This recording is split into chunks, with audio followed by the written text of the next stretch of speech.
Buenas noches, saludos cordiales, gracias por acompañarnos. Este es el programa Hora 25. Los animales y el ser humano.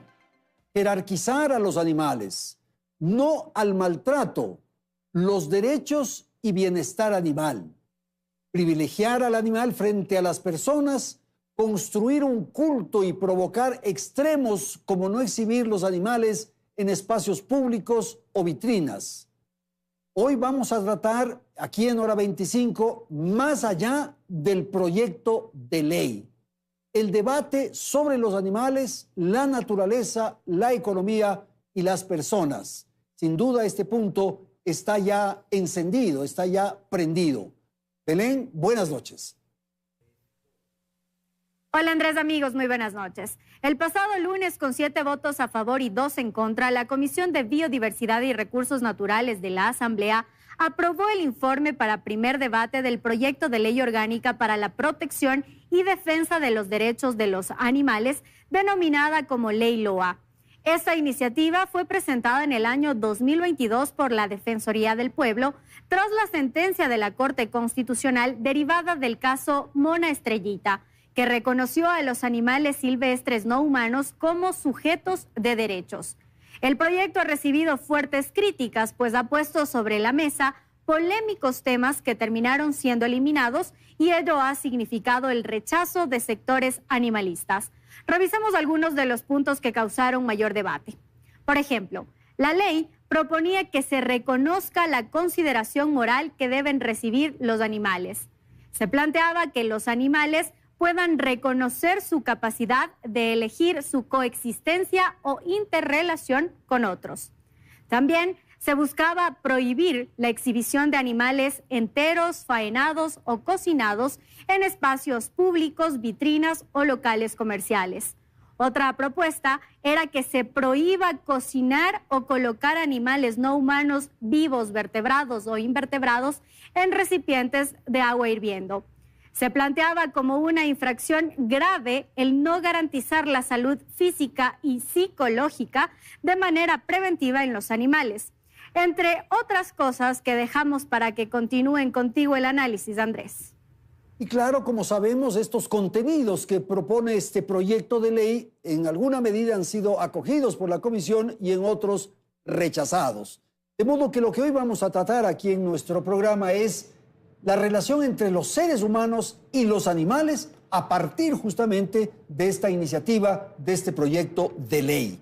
Para ello nos acompañan en el estudio de nuestro canal Corina Dávalos. Corina es escritora, es poeta, es doctora en filosofía. También nos visita en el estudio Rodrigo Gómez de la Torre. Él es ganadero, analista agropecuario. En Guayaquil nos acompaña Inti Alvarado. Inti es abogada especialista en derecho animal y saludamos la participación de Cristina Alarcón. Ella es integrante del colectivo LOA. Vamos a empezar y quisiera empezar con Inti, si es tan amable, para pedirle una apreciación de orden general. ¿Cómo debería ser la relación del hombre con los animales? Buenas noches, adelante. Buenas noches. Qué importante seguir hablando de este tema que ya tiene una década de posicionamiento en nuestro país, que es justamente la relación humano-animal. Al respecto, lo primero es comprendernos como un animal más, como una especie más que habita este planeta. Eso es imprescindible y para eso necesitamos, más allá de nuestras ideas personales, poder apoyarnos de la ciencia, para reconocer que las costumbres, las prácticas que desde hace cientos de años el ser humano ha venido realizando en relación con los animales para beneficiarse de ellos, pues tienen que ir cambiando en la medida que la ciencia nos va ayudando a integrarlos en nuestras consideraciones morales, que es justamente lo que esta propuesta de ley presentada por la Defensoría del Pueblo ha intentado, respetar a cabalidad un proceso legítimo de construcción de un proyecto de ley que contenga los mínimos que ordena la Corte Constitucional de los ya reconocidos derechos para los animales no humanos. Ok, gracias a esta primera intervención. Cris, este concepto que acabamos de escuchar, considerar al ser humano un animal más, de modo que estamos en los mismos niveles del ratón, del perro, del sapo? ¿Qué pasa, Vir?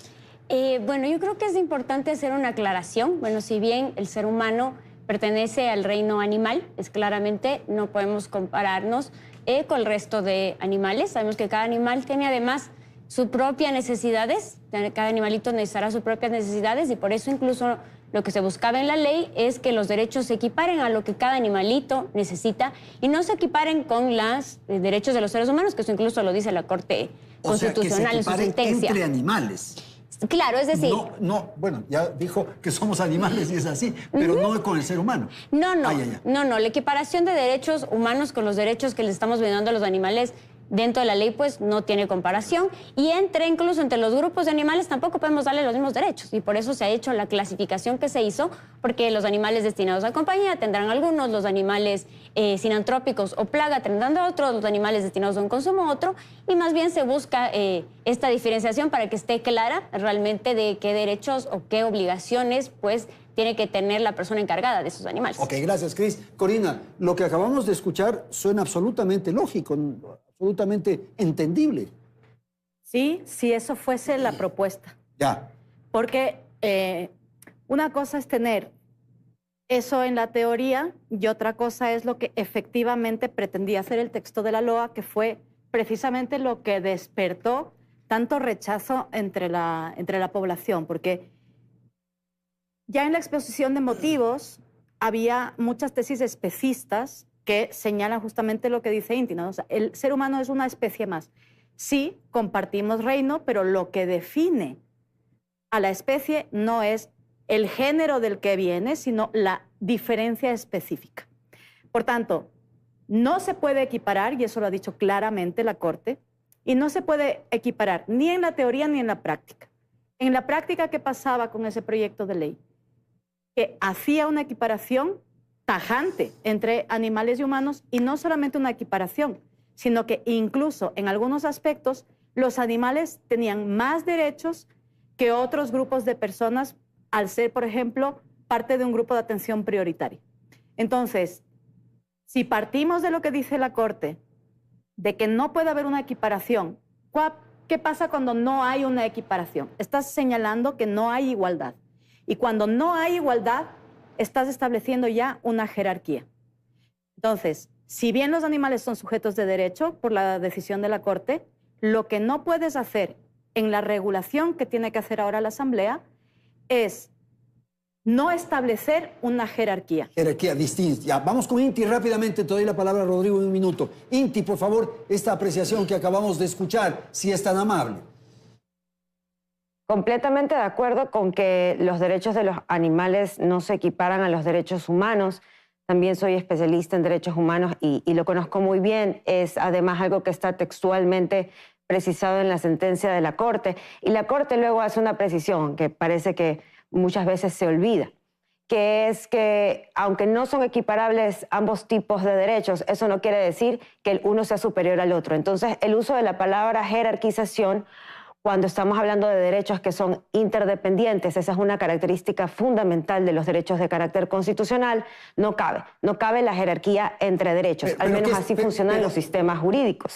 Y también me gustaría saber cuáles son esos derechos que son superiores propuestos en el proyecto de ley, porque no hay tal cosa. Los principios que se plantearon vienen del derecho en general y del derecho ambiental. No son principios inventados, sino que son principios adaptados a un nuevo sujeto que se incorpora al sistema jurídico ecuatoriano. Ok, pero entonces, Rodrigo, bajo estas consideraciones, estamos al mismo nivel, no superiores, al mismo nivel de lo que yo le decía a Cris, de los sapos, de los ratones, estamos al mismo nivel. A ver, yo respeto mucho las posiciones que veo ahorita. Me parece interesante la posición de Cristina. Creo que es una posición muy coherente en lo que hemos escuchado. No necesariamente es lo que determina la ley, pero yo quiero ir un poco más allá. La ley lo que planteaba en su inicio es la necesidad de modificar patrones socioculturales basadas en la idea de inferioridad de los seres humanos con respecto a las especies a los animales no humanos. Entonces, lo que la ley en su exposición de motivos plantea precisamente es equiparar los derechos de humanos y de animales. No habla de jerarquización. Habla de una igualdad y no discriminación entre animales. Entre ellos, entre los animales. Sí. Entonces, igual nuestro perrito de compañía, a quien que tenemos mucho aprecio, estamos viendo imágenes de una mona, estamos viendo imágenes de unas aves silvestres, estamos viendo imágenes del cóndor, pero también estamos viendo, bueno, no están en las imágenes, pero también tenemos el caso de la rata, tenemos el caso del mosquito que nos contagia el dengue y que nos generan problemas de salud pública. Entonces, ni entre los mismos animales pueden tener una igualdad y no discriminación, entre ellos, porque la cadena trófica está vigente. Y aquí hay otro principio que determinaba la ley, que de hecho creo que es importante aclararlo.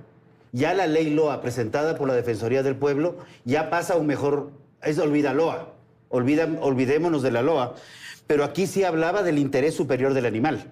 Y cuando hablamos de que a los animales tenemos que ponerlos en el mismo grupo de atención prioritaria, no solamente que estábamos equiparando derechos con los humanos, sino sobreponiendo derechos a humanos. Ok, gracias, Rodrigo. Cris, por favor, estamos poniendo a los animales por encima del ser humano. No, realmente el objetivo o el espíritu de la ley nunca fue esta, porque nosotros estamos conscientes que no hay tal. Más que nada, estamos conscientes, incluso, como mencioné, que los animales tienen sus propias necesidades, los animales tienen sus propios derechos que deben tener, que no necesariamente son iguales a los del ser humano.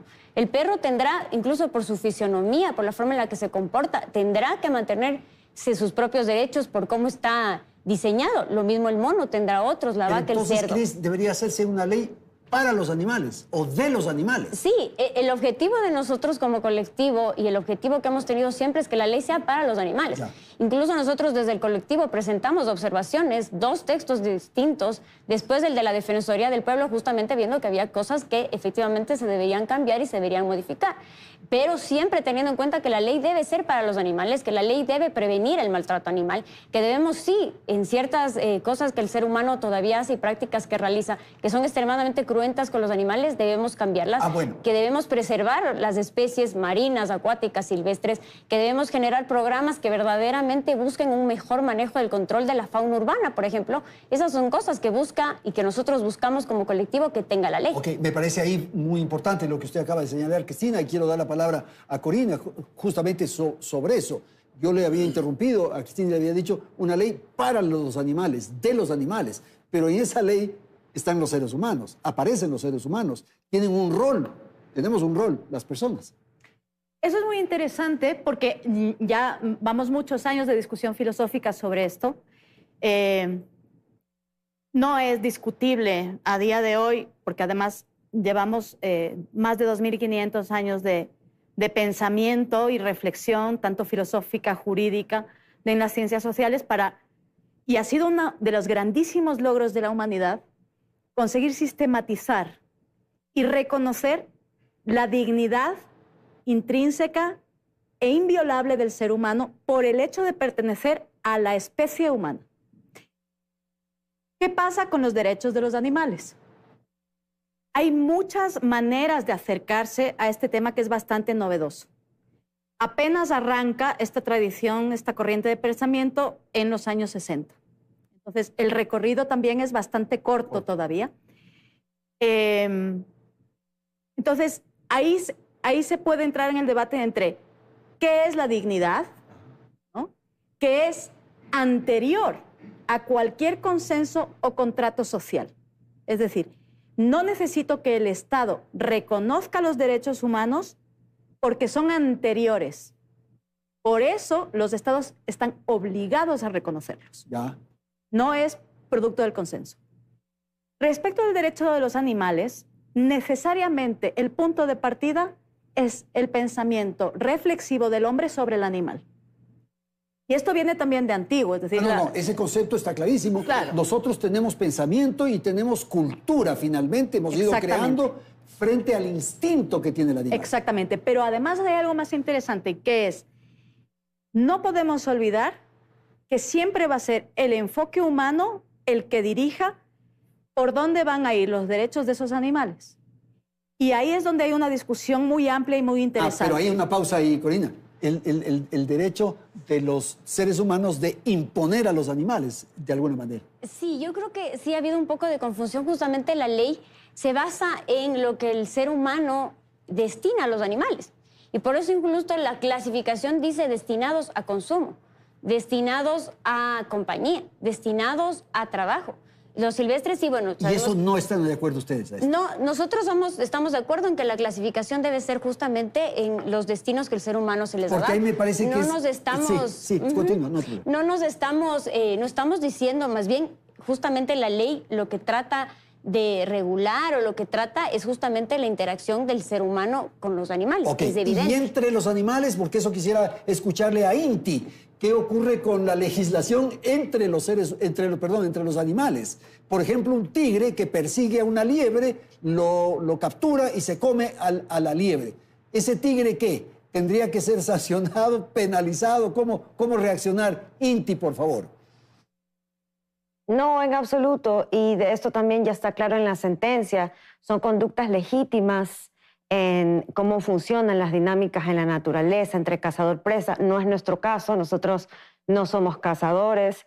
Cuando se den esas dinámicas, de todas formas, el proyecto de ley para, por ejemplo, pueblos y nacionalidades indígenas presenta ya esa excepcionalidad en el respeto a ese tipo de prácticas.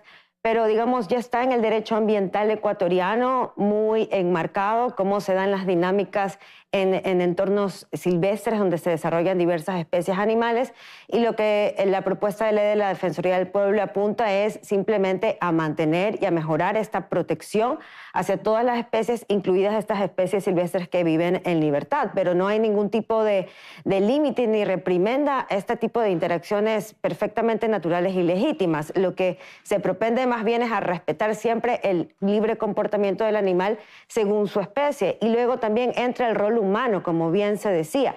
Y están los enfoques dentro de la propuesta de ley de cómo tiene que darse esa interacción humano-animal. Los enfoques son claros: el enfoque de un solo bienestar, el enfoque de una sola salud. El 60% de los patógenos por enfermedades infecciosas que experimentamos los seres humanos vienen transmitidas por animales, por estas relaciones que tenemos con animales, y sus causas incluyen, por supuesto, el trato que se da a los animales en los sistemas de producción, y también incluye el manejo de los alimentos. Y teniendo en cuenta todos esos desafíos para la salud humana, para el medio ambiente del que el ser humano también se beneficia, es que la Defensoría del Pueblo hizo una propuesta bastante garantista, bastante integral, que fue la que se puso en conocimiento de la Asamblea Nacional. Ok, gracias, Rodrigo. Entonces, ¿qué ocurre con el ser humano frente a una plaga, por ejemplo? ¿Qué sucede frente a la presencia de una epidemia en que hay que salir a fumigar? ¿Qué ocurre ahí? A ver, precisamente la propuesta de ley de la Defensoría del Pueblo, en donde el colectivo LOA participó muy activamente en la implementación, prohibía el uso de venenos, prohibía el uso de manera transversal, prohibía todo el uso de los productos para el control de plagas, prohibía un sinnúmero de cosas, más de 180 prohibiciones, más de 150 sanciones, que de hecho en una conversación con Inti hace unos días atrás, precisamente yo le consultaba cómo controlamos una plaga de ratas cuando la tenemos en Guayaquil, o una plaga de mosquitos, y el único mecanismo de dar muerte a un animal, según el proyecto de la Defensoría, es la eutanasia. Pero aquí yo sí quiero hacer énfasis en algo. El proyecto de ley que, como lo mencioné, ya pasó a otra instancia, sí hace referencia a la creación de un consejo. Dice que no equiparamos derechos de humanos y animales. Falso. El proyecto de ley equipara derechos de humanos y animales. Eso es evidente a lo largo de todo el texto. Pero sí crea algo curioso. Acepta que los animales no pueden representarse por sí mismos y crea un consejo donde solamente un grupo de humanos puede representar y entender las necesidades de los animales, y adicionalmente generar obligaciones, sanciones e imposiciones al resto de humanos. Entonces, este proyecto de ley, yo no sé si el término adecuado es pero parecería lo más extremo en el antropocentrismo, cuando solamente un grupo pequeño de humanos puede coordinar, generar obligaciones, deberes y sanciones a humanos, y adicionalmente interpretar y dar y otorgar derechos a los animales. Ok, vamos a hacer una pausa. Tengo que atender la publicidad. Enseguida retornamos para la segunda parte de Hora 25. Gracias, amigos, por seguir en nuestra sintonía. La protección de los animales no es un tema nuevo. Ya se había hablado en su momento, por ejemplo, del no uso de animales para testear productos cosméticos o de sancionar el maltrato a animales de compañía. Sin embargo, varios países han ido más allá. Por ejemplo, en 2018 un tribunal superior en la India otorgó el estatus de persona a los animales, declarando que tienen personalidad, derechos, deberes y responsabilidades de una persona viva, y se convirtió en un fallo sin precedentes. En el 2021, Francia, en cambio, incluyó en su ley de protección animal la prohibición sobre el uso de todos los animales salvajes en los circos, los shows con delfines, y además para tener un animal de compañía se exige un certificado de sensibilización. Y hace poco en Chile, en cambio, debatieron en el legislativo la ley de pesca, en donde un legislador señaló que los peces y moluscos son animales sintientes, dotados de sensaciones, memoria y hasta con la capacidad para aprender a jugar fútbol. En todo caso, son cada vez más países los que agregan en sus constituciones la protección animal. Sin embargo, son muy pocos los que han escalado de forma tan radical para proteger a los animales. ¿Estamos sobrepasando ciertos umbrales? Regreso contigo, Andrés. Y del otro lado hay China, por ejemplo, que vemos en los documentales, en las películas, en donde los animales están ahí presentes en los mercados y en los más diversos escenarios de la vida de ese país. A mí me quedó el tema de la caza muy pendiente, Cris. El tigre puede cazar y puede matar a la liebre. Claro que ¿El sí. ser humano no puede salir a cazar como ocurre en algunos países? Sí, bueno, obviamente no podemos regular las interacciones que suceden en las especies y más bien justo la ley lo que busca es su conservación, su preservación en el medio ambiente. Siempre decimos, el ser humano lo que debe hacer es más bien no meterse en las interacciones de los silvestres y obviamente sí regular la de los domésticos, que es con los que tenemos pues esta interacción directa. Entonces no podríamos pues nosotros prohibir que entre ellos ocurran estas cosas que son completamente naturales. Y lo que decía Inti, que en algunos lugares sí se autorizan que comunidades indígenas, en fin, sí puedan salir a la caza, porque ellos sí y nosotros no. Claro, el tema con las nacionalidades indígenas es que ellos lo hacen por una manera de ellos subsistencia. Ellos tienen para subsistir la caza. En cambio, nosotros realmente si es que una persona sale a cazar un animal silvestre, por lo general estamos entrando en un tema ya de tráfico de especies, por ejemplo, de querer traficar sus partes o a ellos como mascotas, y por eso entonces se prohíbe la caza de estos animales silvestres y más aún de un animal que, por ejemplo, esté en peligro de extinción, en una lista roja. Estos animales pues deben ser incluso más protegidos. Entonces, Rodrigo, alguien que tiene un plantel avícola, que tiene pollos, que tiene gallinas, ¿cómo trabaja frente a esta explicación que nos ha dicho Cristina? A ver, creo que ahí tenemos que entender, y sí quiero corregir algo, los seres humanos somos omnívoros por esencia. El ser humano comenzó en sus orígenes de Homo sapiens, de carroñero, pasó a ser cazador y posteriormente comenzamos a sembrar y cultivar la tierra. Más o menos unos 12, 15 mil años. Entonces me parece muy interesante que en estos últimos 70, en el mejor de los casos, que pretendamos refundar todo lo que tiene que ver con una historia genética y una tradición de más de 10.000 años, para dejarlo rápido. Pero vale la pena señalar una cosa, Rodrigo, ¿eh? Tenemos la capacidad de hablar, de comunicarnos, gracias a que podíamos cocinar la carne de los animales. Cocinar la carne, porque la carne tiene vitamina B12, que es fundamental para el transporte del oxígeno al cerebro. Y por favor, lo he dicho en varias ocasiones, no me crean a mí, googleen lo que implica en términos médicos la deficiencia de vitamina B12, cuya única fuente natural es la carne. Pero cuando nosotros vemos en esto, yo creo que también que hay que reconocer algo, el ser humano juega un papel fundamental también en la preservación de ciertas especies que se requieren. En el caso de Sucumbíos, de donde precisamente está el presidente de la Comisión de Biodiversidad, Guido Vargas, que ahí el paiche era una especie que estaba en peligro de extinción. El paiche se ha comenzado a trabajar y a cultivar, y el cultivo del paiche ha permitido que la especie se multiplique muchísimo más, y ahora también es una fuente de proteína. En Perú, el tema de un animal acá en Ecuador que está en peligro de extinción, el caso de la guanta, allá ya existen criaderos de guanta que más bien están multiplicando la especie y permitiendo su sostenibilidad. ¿Ha habido problemas? Sí. ¿Estamos mejorando? Sí. Pero de ahí a trasladarnos a una negación de toda una historia mucho más allá y mucho más atrás, inclusive de lo que podríamos hablar de la religión. Creo que es un absurdo. Ok, Corina, por favor, su apreciación de lo que acabamos de señalar y estos conceptos ya de historia, de antecedentes, en fin, si es tan amable. Eso a mí me parece muy importante porque todos estamos insertos en una tradición. Es decir, el hecho de estar hablando un idioma y poder comunicarnos en ese idioma nos está diciendo que hay mucho detrás para que nosotros podamos haber llegado a un sistema lingüístico, a un idioma y poder entendernos. Entonces, hay una cosa que a mí me parece muy importante que ha hecho el informe de la comisión, que es rechazar el enfoque especista. Cuando estamos hablando de algo tan novedoso, no solamente en Ecuador, sino en el mundo, que es reconocer al animal como sujeto de derechos, requiere un trabajo muy riguroso, una honestidad intelectual muy grande para decir, bueno, ¿cómo voy a enfocar estos derechos? Porque hay ideas que vienen preñadas de metralla. Por ejemplo. El marxismo, por ejemplo. ¿Pero qué tiene que ver la ideología en esto? Te lo explico. El papel aguanta todo, pero cuando esas ideas se llevan a la práctica, hay que ver muy bien cómo se llevan a la práctica, porque si no, podemos tener 100 millones de muertos.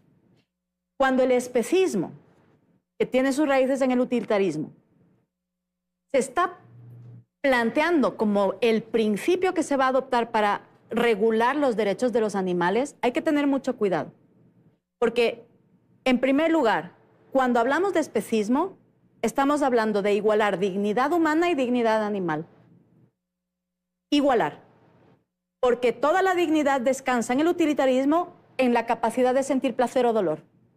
Entonces, nos olvidamos de toda la tradición que fundamenta los derechos humanos universales y cambiamos de principio. Corina, ¿pero qué tiene que ver el marxismo en eso? Me refería a que hay ideas... Para ponerlo así, la Biblia también contiene elementos que tienen que ver sobre el tema de los animales. Agradezco mucho tu pregunta, porque hay ciertas cosas, por ejemplo, cuando en el especismo, porque hay muchos tipos de especismo también, ¿no? Claro. Hay incluso un especismo abolicionista, que prohíbe por completo el uso de la proteína animal, ¿no? Entonces, cuando tú tienes un planteamiento que dice: la especie humana discrimina históricamente a los animales, de alguna manera estás dando por supuesto que son iguales y hay una relación de discriminación y explotación. Entonces, de alguna manera estoy diciendo, el nuevo proletario es el animal y el humano, históricamente, una superestructura de explotación que la ha discriminado, tal, y que puedo ponerlo prácticamente, y esas son las analogías que se han usado, a la discriminación por raza, por sexo, por religión. Ok, vamos a ir con Guayaquil, Inti, su apreciación de este planteamiento que acabamos de escuchar, este señalamiento de Corina en el sentido de que la dignidad humana está al mismo nivel de la dignidad animal. Por favor. Muchas gracias. También me voy a permitir hacer varias correcciones, aclaraciones. Creo que la señora Corina tiene una confusión en el término. Ella me parece que no se estaba refiriendo al término especismo. El especismo es una ideología, por definición, ¿no? Se pueden ir a cualquier paper filosófico o al diccionario incluso, pueden abrir el diccionario. Y el especismo es una ideología, porque es una idea. Y esta idea parte de el poder excluir de las consideraciones morales a las demás especies simplemente por sus características. Y esto permite ejercer, digamos, un dominio con consideraciones crueles, con prácticas crueles hacia estas otras especies. Eso es básicamente lo que el especismo plantea, ¿no? Y cuando tenemos que volver siempre a la sentencia, porque la sentencia ya nos da un marco jurídico a todas estas conversaciones más éticas, más morales. Entonces la sentencia ya toma a través de las juezas y jueces varias decisiones y entre esas ya dice, bueno, esto no es una mirada compatible con la Constitución del Ecuador. Eso es lo que dijo la Corte. Esa mirada no es compatible, la mirada donde el ser humano se cree el individuo que puede dominar y indiscriminadamente a la naturaleza para abastecerse de ella, porque eso es insostenible y porque tenemos que tener consideración a las futuras generaciones como la nuestras generaciones y las que vienen. Y entonces nosotros estamos defendiendo esta sociedad que hemos heredado en las que nos toca vivir y que sabemos donde hay prácticas que no nos van a permitir tener ni los alimentos ni el ejercicio de derechos humanos que merecemos. En cuanto a la dignidad, la Corte ya ha reconocido que los animales son individuos con dignidad, le llama valor inherente. Así que ese también es un valor del que no podemos desapropiar, al menos no en Ecuador, tal vez en otros lugares del mundo, pero en Ecuador con esta sentencia ya estamos hablando de que los animales tienen dignidad como individuos también. Y luego se mencionó el tema de una serie de prohibiciones y también obligaciones que se establecieron en el proyecto original de la Defensoría del Pueblo. Eso nuevamente se debe a lo apegado que ha estado este proyecto de ley a la sentencia constitucional. Existe algo que se llama el efecto útil de la Constitución. Eso significa que cualquier interpretación y aplicación de los derechos y los principios constitucionales, donde ya están los animales incluidos desde el 27 de enero de 2022, tienen que ser prácticos, tienen que ser útiles en la práctica. Entonces, Andrés y yo, si la Corte le reconoce el derecho a la salud al animal, como está en la sentencia, al individuo animal, pero luego eso no se traduce en la obligación del ser humano que tiene el dominio, que tiene la tenencia, la propiedad de ese animal, y no se traduce en la prohibición a prácticas crueles que se ejercen contra ese animal, va a ser inútil la existencia de ese derecho. Okay. Por eso es que se ha planteado. Y en relación con el control de poblaciones, también se ha dicho que el proyecto de ley prevé la eutanasia. Eso es falso. No solo porque yo lo he dicho en entrevistas donde he estado con el señor Gómez, sino porque hay que leer el texto del proyecto de ley. No se plantea la eutanasia para los procesos de control de poblaciones, simplemente se ponen límites, que es lo que la Corte pidió en su sentencia, poner límites al uso y a la explotación de los animales. No se está pregonando el vegetarianismo ni dejar de consumir animales, sino que los límites consisten en prácticas lo menos crueles posibles, lo menos lesivas, como dice la jurisprudencia constitucional. Y entre esas, por ejemplo, se propone que no hayan trampas de pegamento y que no se utilicen cuando estén disponibles en el mercado anticoagulantes. Ok, gracias. Rodrigo, por favor, si podríamos responder a aquello. Y luego hacer una asociación que nos falta tratar de lo que ocurre con los animales y la economía y el funcionamiento de los sectores productivos. A ver, creo que es importante reconocer un detalle. El proyecto de ley sí prohíbe el envenenamiento masivo como tal. El proyecto de ley sí prohíbe el uso de pegantes, sí prohíbe el uso de venenos. Por ende, la pregunta para mí siempre fue si el proyecto de ley, yo no he dicho que plantea la eutanasia para control de plagas, yo he dicho que el proyecto de ley plantea como único mecanismo de eliminación de un animal la eutanasia, que es diferente. Y creo que eso no quedó claro en cómo vamos a controlar plagas, porque el sinnúmero de prohibiciones que estaban consideradas en el proyecto que ya pasó a mejor vida, creo que estaba así. Ahora, ante tu pregunta, Andrés, yo quiero... Hay una referencia que quisiera hacer, que escuché en una entrevista a ti, Rodrigo. Híjole. En el sentido de que un perrito, un animal que tiene una pulga, ¿quién prevalece, la pulga o el perro? Son precisamente los principios que no están claros, porque el primer principio que planteaba la ley LOA era el de igualdad y no discriminación entre todos los animales y todas las especies. Entre ellos. Por ende, entre ellos. Claro, entre ellos. Por ende, sí venía la pregunta de si prevalece la pulga o el perro, la garrapata o la vaca, y ese tipo de... el pulgón y la paloma.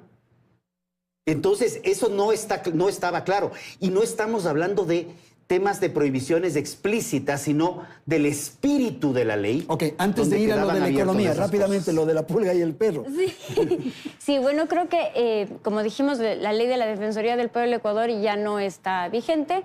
Nosotros como colectivo, efectivamente, nos dimos cuenta que había cosas que habían que modificarse dentro de esta ley, y para que no exista justamente estos malos entendidos que se comentan, nuestro espíritu, lo que nosotros decíamos, nunca fue el tema de que se prohíba por completo el envenenamiento. Esto estaba para animales destinados a compañía, que no haya un envenenamiento, por ejemplo, de perros y gatos de manera indiscriminada, que efectivamente ciertas prácticas hacia los animales inantrópicos, como son trampas de pega, donde el animal se queda pegado y para salirse de este incluso se desprende de su piel, es una práctica extremadamente cruel, pero no prohibir, por ejemplo, el tema de envenenamientos. Eso no lo queríamos prohibir para animales inantrópicos, sino más bien para el tema de animales de compañía. Este tema que se menciona, pues tampoco era el espíritu decir, bueno, ya no puedo usar antipulgas. Ese nunca fue el espíritu que nosotros buscábamos como miembros del colectivo que se haga esta equiparación. Obviamente sería absurdo llegar a ese tema de comparar la pulga con el perro, Okay. Pues no habría. Gracias. Otra cosa Sí, que quería tal vez un poco por favor, aclarar claro. es que justamente estamos hablando de las prácticas que son extremadamente crueles contra los animales y que estas son las que justamente queremos modificar en los patrones o cómo estamos haciendo nuestra producción. Cruel sin duda, es cruel. Por ejemplo, comerse un cangrejo, ir a una cangrejada, es cruel. ¿Cómo se resuelve eso? Claro, ¿Cómo nos comemos el cangrejo? Claro, nosotros lo que no estamos prohibiendo en ninguna parte el consumo de carne ni de sus subproductos, sino de minimizar el dolor y el sufrimiento de este animal. Ya. Entonces, justamente por eso venía un tema que fue muy controversial, que fue el tema de la cocción de animales hirviendo. Ahí un poco lo que venía era que el animal se le mate antes de entrar a la olla, y esto no es algo nuevo, esto no es algo que nos hemos inventado nosotros. Esto es algo que viene de parte de la ciencia. Esto ya se prohibió, por ejemplo, en Suiza, ya se prohibió en Austria, ya se prohibió en Nueva Zelanda y se lo está empezando a prohibir, por ejemplo, en Gran Bretaña. Y solo para leerles así brevemente, por ejemplo, el estudio en el que se basa esto. Unos estudios del British Economics, lo que hizo fue un análisis de 300 estudios científicos en los cuales se analizó los estados de dolor de los animales y, por ejemplo, lo que ellos empezaron a medir fue la capacidad de sentir, la capacidad de aprendizaje de los cangrejos, de los pulpos, la posesión de receptores del dolor, las conexiones entre los receptores del dolor y ciertas regiones del cerebro, la respuesta a los analgésicos y anestésicos, los comportamientos pues, como el equilibrio entre la amenaza, la oportunidad de recompensa, la protección contra otras lesiones o amenazas. Y estos científicos lo que llegan a la conclusión es que justamente el animal sí siente estos sufrimientos y por lo tanto para minimizar este dolor hacemos esto. Lo que queremos es minimizar el dolor y el maltrato que sufren estos animales porque es imposible pues prohibirlo por completo. Gracias, Cris. Rápidamente lo de la economía y la protección a los animales. Rápidamente, creo que es importante reconocer que en términos de ciencia, primero existe la Organización Mundial de Sanidad Animal, antes OIE, actualmente OMSA, cuyo ente rector en Ecuador es Agrocalidad. Esta entidad precisamente se hace cargo de velar por el interés de los animales y parámetros de los dominios de los animales en términos de bienestar, en términos de cuidado, en términos de nutrición, salud, medicina, estado emocional inclusive. Hay entidades rectoras, no fueron convocadas al debate. Quiero recomendarles, y no por hacer propaganda, pero quiero recomendarles, acaba de publicar un documento muy interesante, uno de los científicos más connotados del Ecuador, y así lo considero, más allá de que a veces tenemos diferencias, César Pazimiño. Justamente un análisis con respecto a la LOA y la ciencia. Recomendado. Con respecto a la economía, yo tenía datos del 2018-2019, prepandemia, y hacía referencia a que la cadena agroalimentaria representaba el 22% aproximadamente. La cadena agroalimentaria, estamos hablando de todo lo que tiene que ver con agricultura, ganadería, todo lo que tiene que ver con las interacciones en la fase primaria, todo lo que tiene que ver con agroindustria, una participación de transporte, una participación del comercio, todo lo que tiene que ver con la cadena de consumo.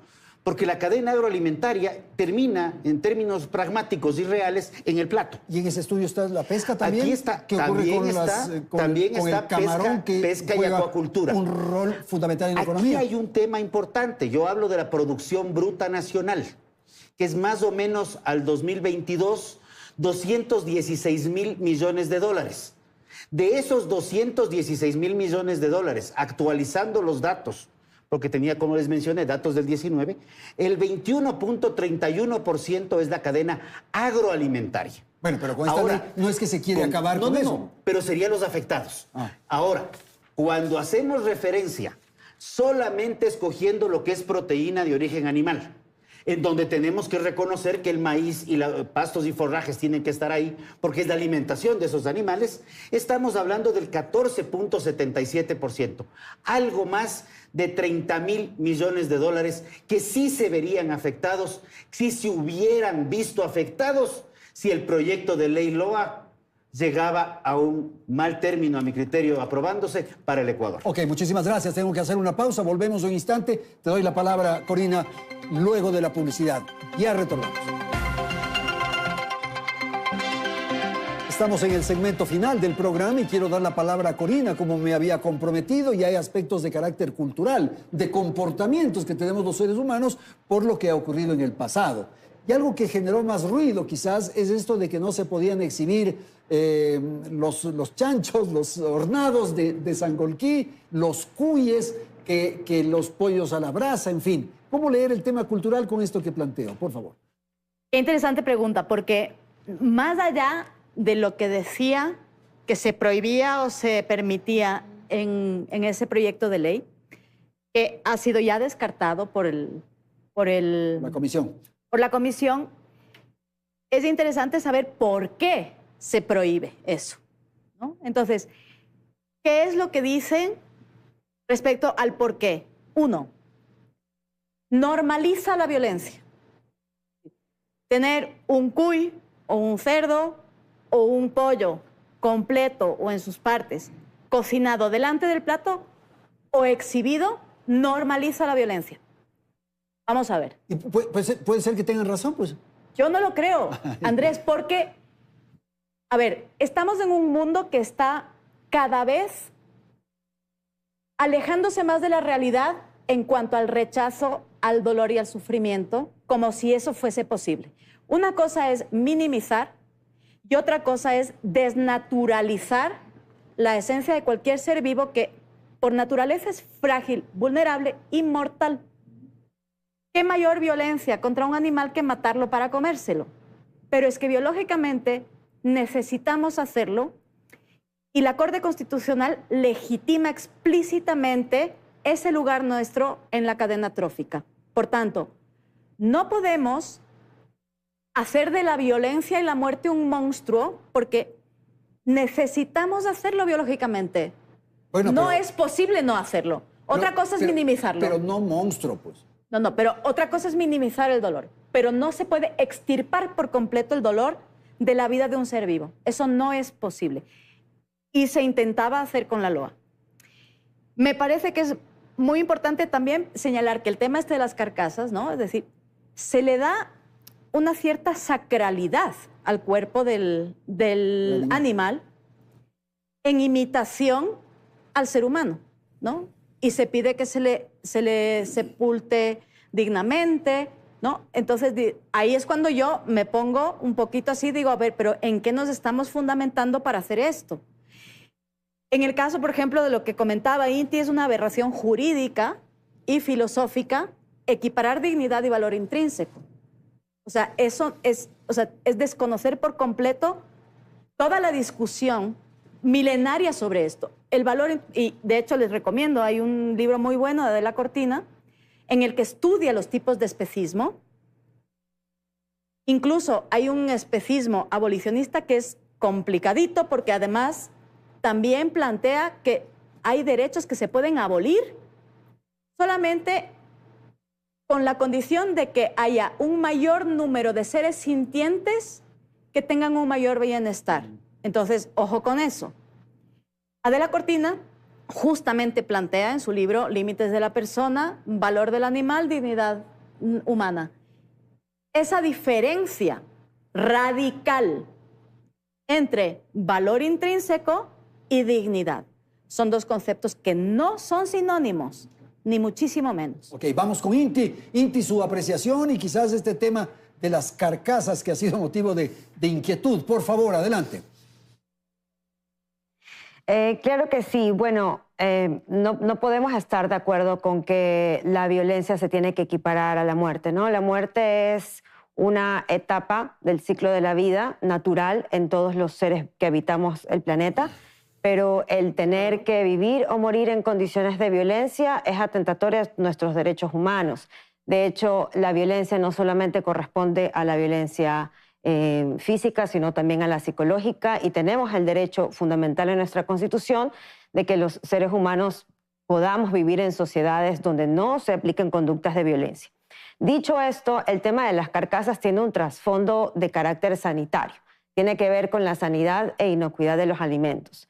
En su momento, la Defensoría del Pueblo, como les comentaba, atendiendo al enfoque de una sola salud, donde no solamente el ser humano, digamos, la salud del ser humano no solamente depende de él mismo, sino que depende de los demás animales, los que consume, y también del medio ambiente. Entonces ya existe en normativas en el sistema jurídico ecuatoriano que prohíben este tipo de prácticas como la exposición de cuerpos de animales en espacios públicos donde están a la intemperie y donde justamente hay contaminación que provoca muchos problemas gastrointestinales. Estadísticamente se provocan mayoritariamente en estas condiciones, más no en la ruptura de cadena de frío. Ahí también es importante la aclaración. Entonces, lo que hace también la Defensoría es recopilar toda esta normativa para unificarla en este proyecto de ley, pero efectivamente en el informe para el primer debate de parte de la Comisión de Biodiversidad ya se elimina esta disposición, por lo que, digamos, la práctica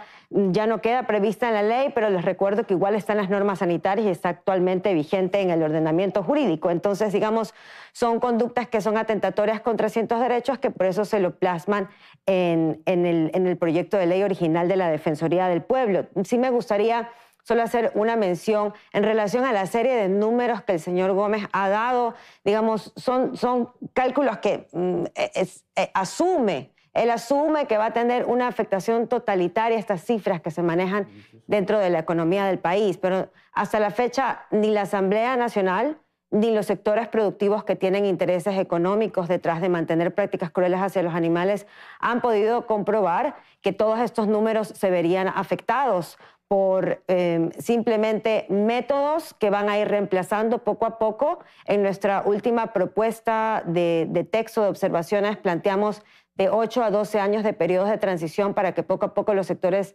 productivos puedan ir adaptando sus métodos para que sean menos crueles y menos lesivos en atención a la sentencia constitucional. Entonces, no hay ninguna manera de que hayan podido probar hasta ahora de que realmente va a haber esa afectación. Nosotras, en cambio, sí podemos probar, porque ya existen estudios al respecto del encarecimiento, por ejemplo, de una de las principales fuentes de proteína animal que tiene el pueblo ecuatoriano, que son los huevos, en un 20%. ¿Por qué? Como consecuencia de una crisis generada por una enfermedad zoonótica, justamente porque no se tomaron las medidas preventivas tanto en la producción como en el tratamiento de los animales para garantizar su bienestar y tampoco en la sanidad e inocuidad de los alimentos. Okay. Y eso sí se puede corroborar, cómo la economía se cae y los medios de vida de la población, sobre todo la población más empobrecida, en el momento en que hay estas crisis, porque no hay prevención, porque las leyes realmente no les interesan proteger a los seres humanos y porque tal como está quedando este proyecto de ley en manos de la Comisión de Biodiversidad, está protegiendo a los sectores productivos industriales. Ni siquiera se está encargando de generar incentivos ni apoyos para las transiciones a los pequeños ni a los medianos. Gracias, Inti. Yo interrumpí hace un momento, Rodrigo, porque sí me parecía que señalar que van a haber estas pérdidas no he dicho pérdidas. No va a ocurrir. No.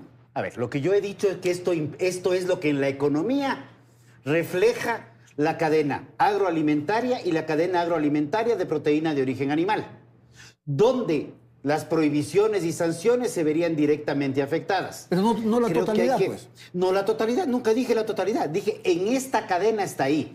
Y hay un tema. Inti, usted es abogada, yo no. Sin embargo, creo que hay que puntualizar un detalle. Dos detalles. Para plantear incentivos económicos, y está en el informe, usted requiere una previsión presupuestaria para plantear un proyecto de ley. Y cualquier incentivo económico tiene que salir, que va a tener impacto fiscal, debe salir de iniciativa de la Presidencia de la República. Eso lo dice la ley, no lo digo yo. Eso por un lado. Y vuelvo a llamar la atención de un detalle. Usualmente quienes hemos estado en oposición a la famosa LOA, nos dicen que sí hemos leído el proyecto de ley. Yo quiero repetir lo mismo que se lo mencioné hace unos días atrás. ¿Usted ha leído el proyecto de ley? Porque en las transitorias, la transitoria octava determina claramente en un plazo máximo de 3 años a partir de la promulgación de la ley, todo sistema de crianza, reproducción y producción industrial, semi-industrial o artesanal de animales no humanos destinados a consumo deberá haber culminado los procesos de transición. Sus 12 y 8 años Creo que estoy entendiéndolos. Es 12 menos 8 y le quitamos uno más de Yapa para quedar en los 3, que sí determina y está explícitamente escrito en el proyecto de ley. Ok, es correcto que vayamos con Inti rápidamente para aclarar esto, porque tengo que dar la palabra enseguida a Cris. Adelante, Inti, si es tan amable. Sí. Y así como también me gustaría hacer mención a que el señor Gómez no es economista y está lanzando cifras que no puede respaldar, cuyas fuentes de cálculo para estimar impactos tampoco puede citar. Y más bien aquí hay una lógica de que con la transición a estos nuevos sistemas, a estos nuevos métodos, prácticas menos crueles para los animales que van a mejorar la productividad y van a mejorar la calidad de los alimentos para los seres humanos, a lo que se están resistiendo, que con esto va a conllevar un encarecimiento de precios porque cualquier tipo de inversión que tenga que hacer el sector productivo industrial para esa transición va a recaer en el consumidor final. Y eso, en cambio, como usted bien lo decía, yo sí, siendo especialista en el derecho, sé que eso es contrario a la ley. Más bien se está tratando de mencionar o incentivar o promover que en el momento en que un productor tenga que cumplir con una norma que mejora las condiciones de vida de la población como esta, va a trasladarle directamente al consumidor final los costos en lugar de incluirlos en sus costos de producción y de innovación. Y esto va en contra de las regulaciones en los sistemas competitivos antimonopólicos. Okay. Solamente un monopolio tendría la capacidad de trasladar directamente a un consumidor esto. Y en relación con el tema de las partidas presupuestarias y los plazos de transición, nuevamente, ya lo hemos dicho varias veces, nosotras desde la sociedad civil, de forma independiente a la Defensoría del Pueblo, a su proyecto de ley, en el marco del proceso legislativo de los años anteriores y de este año, presentamos varios documentos con observaciones. Dentro de esos documentos con observaciones se establecen nuestras propuestas de plazos de transición que van de 8 a 12 años y también se establece que se mande al Ministerio de Finanzas, como bien se dice, como parte del gobierno central, para que pueda elaborar un proyecto de ley sobre incentivos conjuntamente con el SRI. Esos fueron parte de los aportes que nosotras presentamos. Y solamente para cerrar, porque también la señora Corina había hecho mención a un tema de la dignidad. Esa es una apreciación que ella tiene. Esa no es la verdad, ¿no? La filosofía nos sirve para dialogar. Pero hay muchas otras apreciaciones y yo también la invito a estudiar a Marta Nussbaum, que ella tiene un enfoque muy distinto desde la relación y la jerarquización entre seres humanos. Ok, estoy sobre el tiempo lastimosamente y yo le había dado la palabra para que aclare lo de Rodrigo. Cris, por favor.